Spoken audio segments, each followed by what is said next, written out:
पीले दांत वाली बहू। रंजना कभी ब्रश नहीं करती थी। उसे कितनी बार उसके माँ बाप ने डांटा, लेकिन उसका कोई असर उस पर होता ही नहीं था, जिस कारण से उसके दांत पीले पीले हो जाते हैं। शादी के बाद।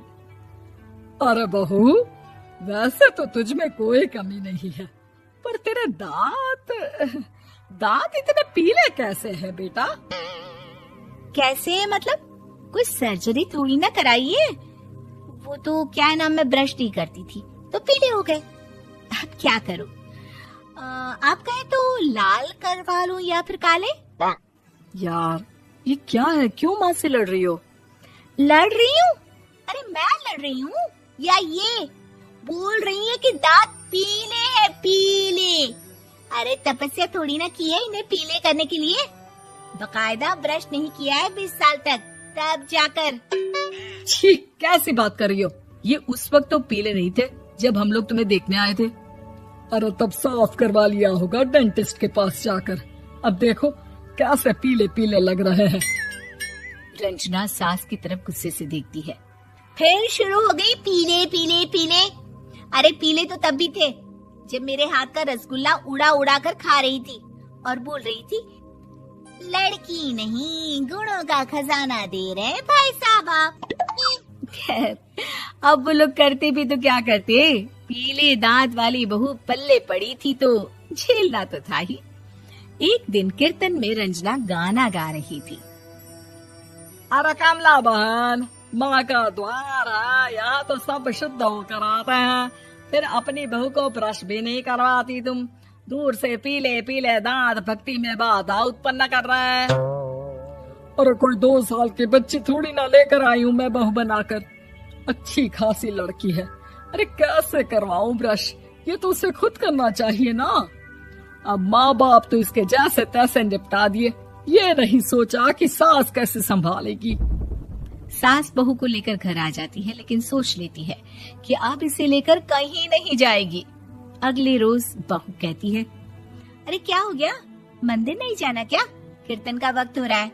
मेरी मधुर वाणी से कान्हा जी जागते हैं और सोते हैं। आप तो जानती है ना उनकी भक्ति में कितना मन लगता है मेरा।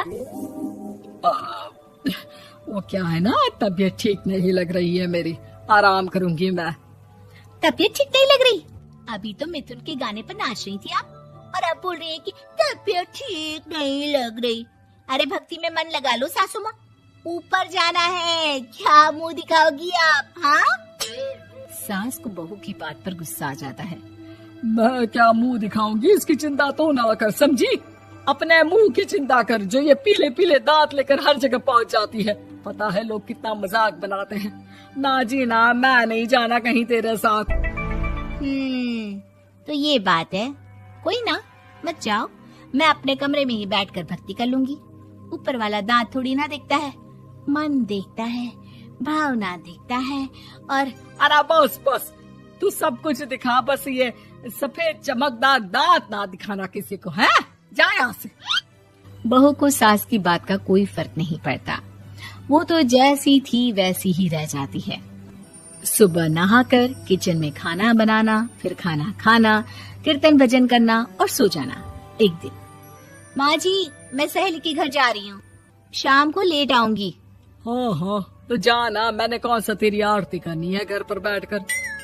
रंजना सहेली के घर जाती है, जहाँ वो पार्टी में जाने की तैयारी कर रही होती है। अरे शिखा, कहाँ जाने की तैयारी कर रही है? मैं गलत वक्त पर आ गई क्या? अरे नहीं यार, उल्टा सही वक्त पर आ गया। मैंने ये साड़ी और ज्वेलरी निकाली है यार, शाम को इनके ऑफिस की एक पार्टी में जाना है। बताना कैसा लग रहा है ये सब? नहीं यार, इस ड्रेस के साथ तो वो वाली ज्वेलरी अच्छी लगेगी। हाँ हाँ सही बोल रही है, मैंने ध्यान ही नहीं दिया। वैसे तो हमेशा से मस्त फैशन सेंस रखती है। तो बड़ा जाती होगी ना पति के साथ पार्टी में। रंजना कुछ नहीं बोलती, बस सोचती है कि यार काश ये बात सही हो जाती, पर मैं क्यों नहीं जाती पार्टी में? क्या इन लोगों की कोई पार्टी होती नहीं होगी? रंजना घर आती है और रात में पति से सवाल करती है, एक बात बताइए, आप मुझे किसी पार्टी में क्यों नहीं ले जाते? क्या आपकी यहाँ ऑफिस में पार्टी नहीं होती? पति बेचारा क्या कहता कि दांत पीले हैं तुम्हारे इसलिए। अरे कोई पार्टी होती नहीं हम लोगों के ऑफिस में, तो कहाँ से लेकर जाऊं? और मार्केट, मॉल, कहीं वीकेंड घूमना, कहीं तो। अरे यार, सारे हफ्ते में एक छुट्टी मिलती है, तो सोचता हूँ कि आराम ही कर लूं। क्यों? रंजना मन मार के रह जाती है। पहले कभी सास के साथ मंदिर जाया करती थी, लेकिन वो भी सास ने ले जाना बंद कर दिया। घर बैठी बैठी रंजना बोर हो जाती है। तभी उसे आइडिया आता है और वो मायके जाने का सोचती है। सासू माँ, 2 दिनों के लिए मम्मी के घर जा रही हूँ। अच्छा अच्छा, ठीक है, आराम से जा। और हाँ, माँ से कुछ अच्छी आदत सीख कर आना कि कैसे शरीर के हर भाग की तरह दांतों की सफाई भी जरूरी होती है, समझी? शुरू हो गई ना आप। वो लोग आपकी तरह नहीं है कि छोटी छोटी बात का बतंगड़ बना दे। उन लोगों के लिए मैं मायने रखती हूँ, ना कि मेरे पीले पीले दांत। रंजना माँ को बिना बताए उन लोगों को सरप्राइज देती है, लेकिन जैसे ही वो दरवाजे पर पहुँचती है, अंदर देखती है कि घर वाले कहीं जा रहे होते हैं। अब माँ, काश रंजना दीदी के दांतों वाली प्रॉब्लम नहीं होती, तो वो भी हम लोगों के साथ चलती ना बुआ जी की बेटी की शादी में। हाँ बेटा, लेकिन अब उसे कौन समझाए कि उसको उसके पीले दांत नहीं दिखते, लेकिन उसके आसपास के लोगों को कितना एम्बैरेसिंग फील कराते हैं। मुझे तो कितनी बार उसके स्कूल की टीचर ने शिकायत की कि उसके साथ कोई लड़की बैठना भी नहीं चाहती, और ना ही कॉलेज में कोई उससे बात करना चाहता था। लेकिन पता नहीं क्यों उसे ये बात समझ में ही नहीं आती।